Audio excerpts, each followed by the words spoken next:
Hello दोस्तों, आज की इस नई वीडियो में आपका स्वागत है। तो यूएस ने खुद ही अपने एयरक्राफ्ट और प्लेन्स को डिस्ट्रॉय कर लिया है, ऐसी खबरें बाहर आ रही है। Why US destroys own aircraft and planes? A mountain hideout and aircraft under fire, US carries out daring rescue of service member in Iran। ऐसा क्यों हुआ? अभी आगे चल के बात करेंगे इस बारे में। US commandos rescue downed air Force officer deep inside Iran. An Air Force officer of a F-15E Strike Eagle shot down on Friday by Iran spent a day in hostile territory with little more than a pistol of protection. An Air Force officer whose fighter jet was shot down in Iran was rescued by US Special Operations Forces in a risky Saturday night mission that took commandos deep into enemy territory. President Trump on social media early on Sunday tweeted, और उन्होंने अपने truth social पे भी Trump के जो अपनी खुद की ऐप है उस पे भी बताया है, ट्रुथ सोशल जिसका नाम है। ये एक्चुअली इस वजह से यूएस ने अपने खुद ही के एरोप्लेन और एयरक्राफ्ट और प्लेन्स को डिस्ट्रॉय किया, क्योंकि जब वो लोग रेस्क्यू मिशन चला रहे थे उस दौरान यूएस पे लगातार फायरिंग हो रही थी और अटैक किए जा रहे थे। नीचे जो वहाँ के ईरान के लोग थे खुद ही फायरिंग किए जा रहे थे, और ईरानियन आईआरजीसी की जो फोर्स है थी वहाँ पे वो भी फायरिंग कर रही थी, जिसकी वजह से सेवरल डैमेजेस उनके एयरक्राफ्ट, हेलीकॉप्टर और प्लेन्स को पहुंची थी, जिसकी वजह से मैकेनिकल प्रॉब्लम्स और बाकी दिक्कतें भी आ रही थी। और इस मिशन में कौन कौन से प्लेन्स और हेलीकॉप्टर्स यूज हुए और क्या क्या उनका डिस्ट्रॉय हो गया सामान, उसके बारे में आगे बात करते हैं हम। Iran releases photos showing wreckage of US Army CH-47 Chinook helicopter in Kuwait. जी हाँ दोस्तों, इसमें कुवैत में एक हेलीकॉप्टर भी क्रैश हुआ था, जिसके अंदर में जो क्रू मेंबर थे वो सेफली इजेक्ट कर गए थे और कुवैत में उनकी लैंडिंग हो गई थी और उन्हें रेस्क्यू कर लिया था। और इसके कुछ इमेजेस आप देख सकते हैं नीचे, ईरानियन स्टेट मीडिया ने रिलीज किए थे, और जो कि अभी अनवेरिफाइड है कि वो यूएस का CH-47 हेलीकॉप्टर है भी जो कुवैत में गिरा है या नहीं, उसके बारे में भी अभी कोई कंफर्म खबर नहीं है। और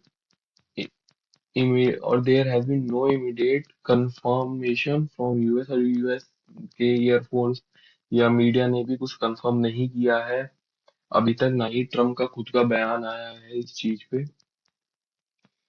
और इस रेस्क्यू मिशन में जो ईरान ने किया था अमेरिका ने, उसमें HC-130J कॉम्बैट किंग 2 और एक H-60 पेव हॉक हेलीकॉप्टर का भी यूज हुआ है, जिसमें से जो ये जो आप प्लेन एयरक्राफ्ट देख रहे हैं प्लेन टाइप में, आप समझ सकते हैं, ये यूज किया गया था यूएस के द्वारा रिफ्यूलिंग के लिए अपने हेलीकॉप्टर्स के और जो उनके बाकी एयरक्राफ्ट थे उन सब के लिए, जिसमें से मिशन के दौरान दो एयरक्राफ्ट डिस्ट्रॉय किए गए हैं, ताकि उस हेलीकॉप्टर का ईरान यूज ना कर पाए और कैप्चर ना कर पाए, उनकी कैप्चर करके उनकी जो एयरक्राफ्ट में जो भी टेक्नोलॉजी वगैरह है यूज ना कर पाए, खुद ही से डिस्ट्रॉय कर दिया गया है।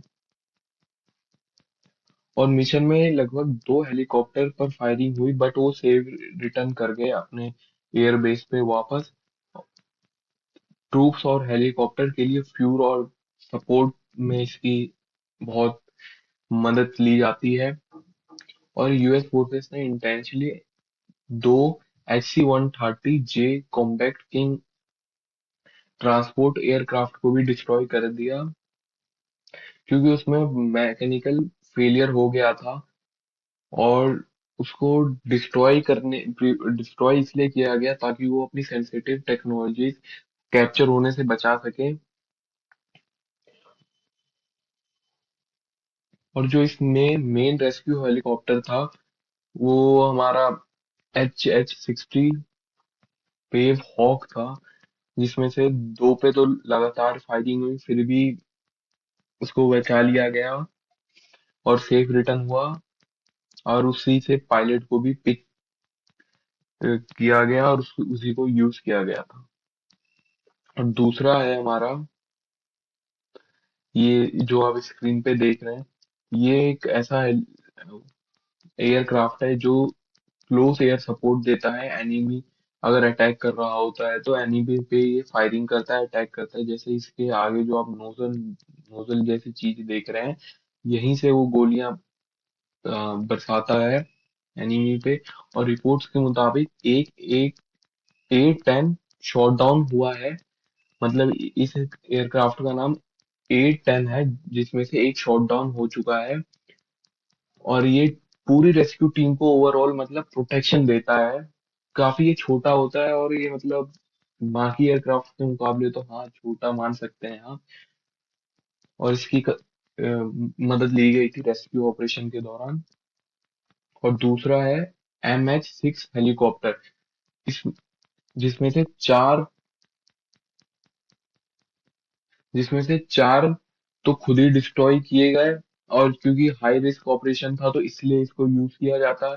बेसिकली हाँ, ये MH-6 हेलीकॉप्टर इसीलिए यूज होता है जहाँ पे हाई रिस्क होता है ऑपरेशंस का। और ये बहुत छोटे हेलीकॉप्टर होते हैं और यहाँ से लगातार फायरिंग कर सकते हैं। और ये काफी यूजफुल होते हैं रेस्क्यू ऑपरेशंस में भी, जहाँ पे टेरेन थोड़ा पहाड़ी इलाके जैसा होता है, इस वजह से यूज किए जाते हैं।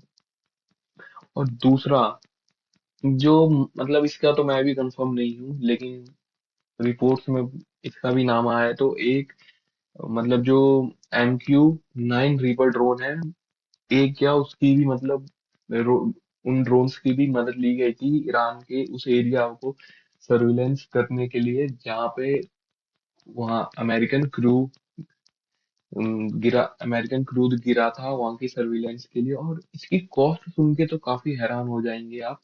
इसकी 16 से 30 मिलियन प्लस बताई जाती है एक ड्रोन की कीमत, जो इंडियन रुपए में 130 करोड़ से ज्यादा और 250 करोड़ से भी ज्यादा मतलब अप्रोक्स में बताई जाती है। और इसको एक्वायर करने की सोच रहा था भारत, करीबन करीबन मतलब बात चल रही थी इससे रिगार्डिंग भी US से। लेकिन अब मुझे नहीं लगता ये लेगा, क्योंकि ईरान ने इसमें इसके 9 ड्रोन मार दिए हैं। जी हाँ दोस्तों, मीडिया में ये रिपोर्ट्स भी है कि 9 ड्रोन अभी तक मारे जा चुके हैं ईरान के द्वारा। और जहाँ पे ट्रम्प बोलते हैं कि उनका एयर डिफेंस खत्म कर दिया है उनकी एयरफोर्स ने, लेकिन फिर भी ये हालात हैं जिसमें टोटल लॉस अभी तक है 12 का, लेकिन जिसमें से 9 शूट डाउन हुए हैं ईरान के एयर डिफेंस से। तो आज की इस वीडियो में आपका बने रहने के लिए धन्यवाद। और दोस्तों लाइक शेयर सब्सक्राइब करिएगा, इससे हमें बहुत सपोर्ट मिलता है और बहुत खुशी होती है कि हमारी वीडियो आप लोग को पसंद आ रही है।